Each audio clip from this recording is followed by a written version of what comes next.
ஓம் ஸ்ரீ குருவே நமக. இன்று வியாழக்கிழமை. வியாழக்கிழமை தோறும் குருவாக இந்த ஆலயத்திலே பிரம்மா வழிபாடு சிறப்பு. வியாழக்கிழமை குரு வழிபாடு செய்தால் மிக நன்மை கிடைக்கும்.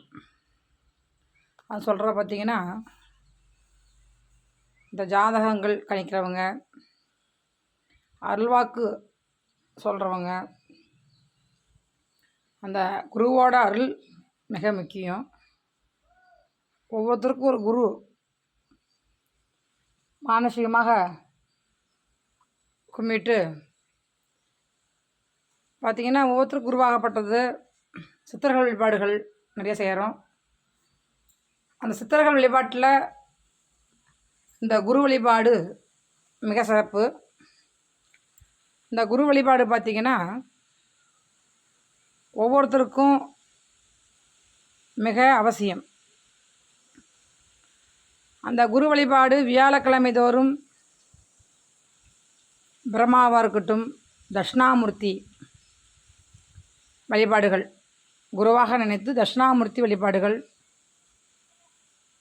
சிவனுடைய ஆலயத்தில் தட்சிணாமூர்த்தி அமர்ந்திருப்பார். இப்போ பார்த்திங்கன்னா சமய காலத்தில், ஆரம்ப காலத்தில் பார்த்திங்கன்னா ராகவேந்திராவை கும்பிட்டாங்க.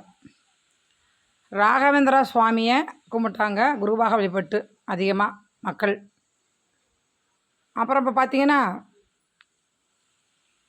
வியாழக்கிழமை தோறும் பாபாவை கும்பிட ஆரம்பிச்சிட்டாங்க. அதுபோல் மக்கள்கள் யோகத்துக்கு தகுந்த மாதிரி வழியை தேடிக்கொண்டு ஓடுறாங்க. எங்கே போனால் எங்கே தீரும் பிரச்சனைகள், எந்த வழிபாடு செய்தால் நமக்கு பிரச்சனை தீரும், நமக்கு எங்கே ஆன்மீக வழிபாடு இருக்குது. பார்த்திங்கன்னா ஒருத்தர் பார்த்திங்கன்னா ஜாதகம் பார்த்தாங்கன்னா வியாழக்கிழமை தோறும் பாபாவை கும்பிடுங்க, குருவை கும்பிடுங்க, நல்லா இருப்பீங்க. சில ஜாதகரங்க சொல்லுவாங்க, பிரம்மா கோயிலுக்கு போங்க, திருப்பட்டூர் போங்க, பிரம்மா கோயில் திருப்பட்டூரில் இருக்கார், அங்கே வழிபட்டு வாங்கன்னு சொல்லி சில பேர் சொல்லுவாங்க.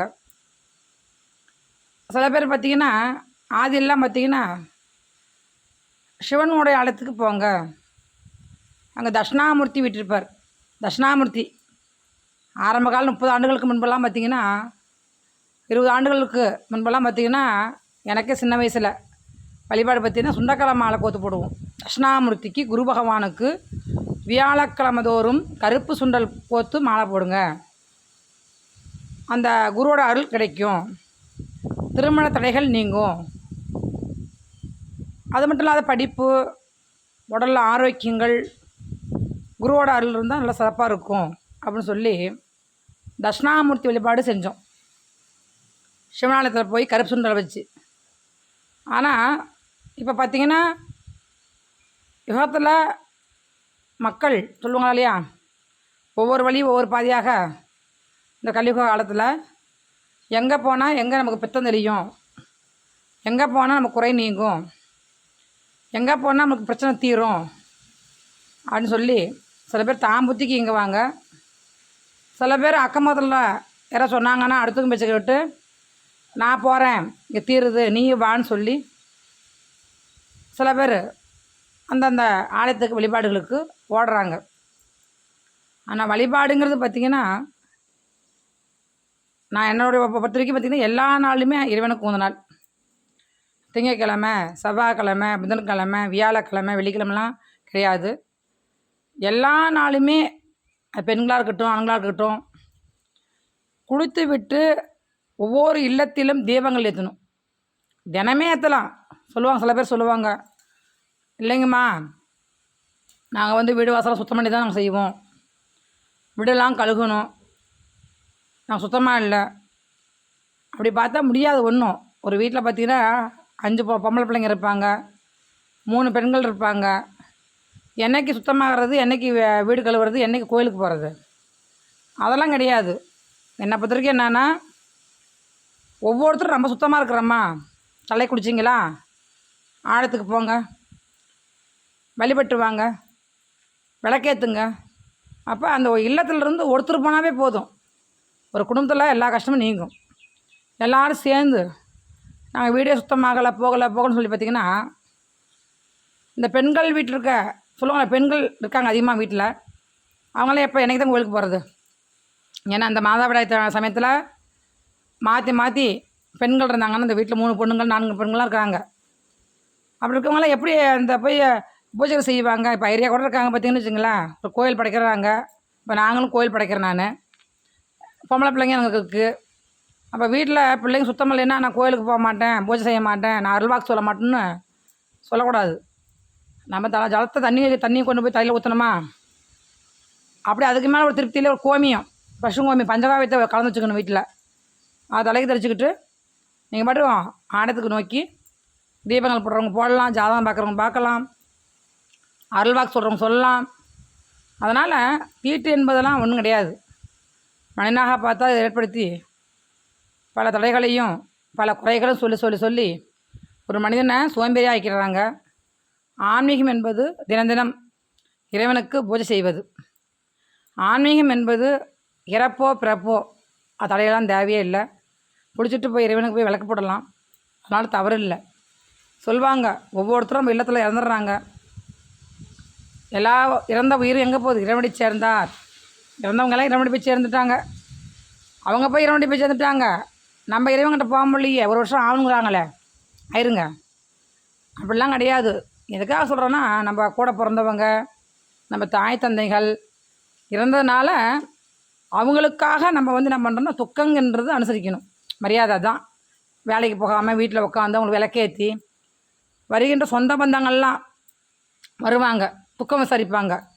அதுக்காக நம்ம அந்த தாய் தந்தைக்கு மரியாதை செலுத்துறதுக்கு தான் இருக்கிற மொழிய அந்த 30 நாள் 5 நாள் 16 நாள் இருக்க மொழிய தீட்டுனால இல்லை. என்றைக்கு ஒரு ஐயரை வச்சு 16 கும்பிட்டோமோ, ஐயரை வச்சு ஒரு புனிதம் பண்ணிட்டோமோ, ஹோமங்கள் செஞ்சுட்டோமோ, வீட்டில் கரமதி ஹோமம் பண்ணிட்டோமோ, எல்லா கோயிலுக்கும் போகலாம், எல்லா கோயிலுக்கும் வரலாம். அதனால் நம்ம இறைவன் நம்ம போனால் கை ஒடிஞ்சிரும். சில பேருடைய இங்கே வருவாங்க, நம்மளோட ஆலயத்துக்கு வராங்க, ஆமாம் நாங்கள் ஒரு ஆண்டுகளுக்குள்ளே கோயிலுக்கு போனால் எங்களுக்கு கை ஒடிஞ்சு போச்சு சொல்லுவாங்க இல்லையா? காக்கா உட்காரக்குள்ளே பணமெல்லாம் விழுவது கணக்கா அது இறைவன் மேலே பழி போட்டுறாங்க. எப்போயுமே இறைவன் தண்டிக்க இல்லை, நம்மளோட குறையை நீக்கத்தான், தண்டிக்கிறதுக்கு இல்லை, குறையை நீக்கத்தான். பகவான் எந்த பகவான் எனக்கு ஆடுதல்ல கோழிதல்ல, ஆடு கொடுத்தா தான் குலதெய்வம் பேசும், ஆடுதல்லைன்னா குலதெய்வம் பேச மாட்டேன், உன்னைய கொன்றுவேன் அப்படின்னு சொல்லலாம் எந்த தெய்வம் சொல்லாது. அவங்கெல்லாம் ரொம்ப அன்பானவங்க, பாசமானவங்க, நமக்கெல்லாம் மனமகிழ்ந்து செய்வாங்க. நம்ம சொல்லுவாங்களே, ஒரு ரசம் தண்ணி வச்சு ஐயா குடிங்கியான்னு சொன்னால் கூட அப்பா வாங்கப்பா அப்படின்னு சொல்லி ஈசனை கும்பிட்டாவே வருவார். அதேமாதிரி அம்மாவும் அப்படி தான். அவள் பெரியையாக இருக்கட்டும், செல்லையாக இருக்கட்டும், காளையாக இருக்கட்டும், அவள் பிரத்யா தேவியாக கூட இருக்கட்டும், அம்மா வாமா எங்கிட்ட இருக்கிற சாப்பாடு கூழோ கஞ்சோ குடிமா அப்படின்னு அவங்க குடிப்பாங்க. தேட்டையும் மாட்டாங்க, பார்க்க மாட்டாங்க, சுத்தத்தையும் பார்க்க மாட்டாங்க. ஏன்னா சுத்தம் என்னவே இடுகாட்டு காளி, இடுகாட்டு இருக்கிற மயானத்தில் இருக்கிற பெரிய நாயகி, மலையனூர் அங்காள பரமேஸ்வரி, மாரியாயின்னு சொல்கிற மாதிரி. மாரியாயின்னு என்ன சொல்கிறோம்? மாரியாய்க்கு என்ன பண்ணுறாங்க? சில குழு பாருங்கள், மக்கள்லேயே பாருங்கள் 2 பிரிவுகள் இருக்குது. மாரியாய் கூடுவாசலாம் கழுவிட்டு நாங்கள் சைவம் தான் படைப்போம், சாப்பாடு சாம்பார் தான் செஞ்சு படைப்போம்னு சொல்லி ஒரு குழு இருக்காங்க. அதில் பார்த்தீங்கன்னா மாரியாய் சமணம் வீட்டில் மீனவர் குளத்தில் பிறந்ததுனால, அந்த மீனவர் குளத்தில் பிறந்ததுனால அவருக்கு கருவாடு மீன் முட்டையெல்லாம் வச்சு நாங்கள் படைப்போம் அப்படின்னு சொல்லி அசைவத்தில் ஒருத்தர் மாரியாயை கும்பிட்றாங்க. அப்போ இதெல்லாம் பார்த்திங்கன்னா எப்படின்னா மனிதரால் ஏற்படுறது தான். சாமி நான் சாப்பிட்லாம் சொல்லலை, நம்ம இறைவனுக்கு அன்பாக எது கொடுத்தாலும் வாங்கிக்குவா. அதை நைவேத்தியம் பண்ணிவிட்டு நம்ம சாப்பிட்றோம், சாமிங்கிற பேரில் நம்ம சாப்பிட்றோம். அதனால் உலகத்தை படைத்தவ உலகத்தை படைத்த என் ஈசன் அம்மையப்பன். அதனால் குற்றங்கள் பார்க்காதீங்க, இறப்பு பிறப்பு பார்க்காதீங்க. அவங்கவுங்க நம்ம சுத்தமாக இருக்கோமா, ஆழத்துக்கு போய் வழிபட்டு வரணும்னு சொல்லி இந்த அம்மாவுடைய கருத்து. அதனால் அந்த குரு நாளில் பிரம்மா வழிபாடு செய்யுங்க. சரஸ்வதி பிரம்மா மடியில் பார்த்திங்கன்னா சரஸ்வதி அமர்ந்துக்கிறாங்க இந்த ஆலயத்தில். மங்களப்படுத்திங்கிற தேவி ஆலயத்தில் பிரம்மா மடியில் சரஸ்வதி இருக்காங்க. பிரார்த்தனை பண்ணிக்கிங்க. இந்த குருவில் விளக்கு போட்டு நான் தட்சிணாமூர்த்தியாகவும் ஐயா பிரம்மா உலகத்தை படைத்த பிரம்மனே அனைத்திலும் சரி குருங்கிற மாதிரி இந்த இடத்துல நான் பிரச்சனை செஞ்சேன். அதனால் தட்சிணாமூர்த்தியாக நினச்சி குருவாக அவரை நினச்சி எல்லாருடைய சித்தர்கள் யோகிகள் எல்லாமே அந்த பிரம்மனோட நடக்கும். அந்த பிரம்மா வழிபாடு செய்யுங்க. ஓம் சக்தி.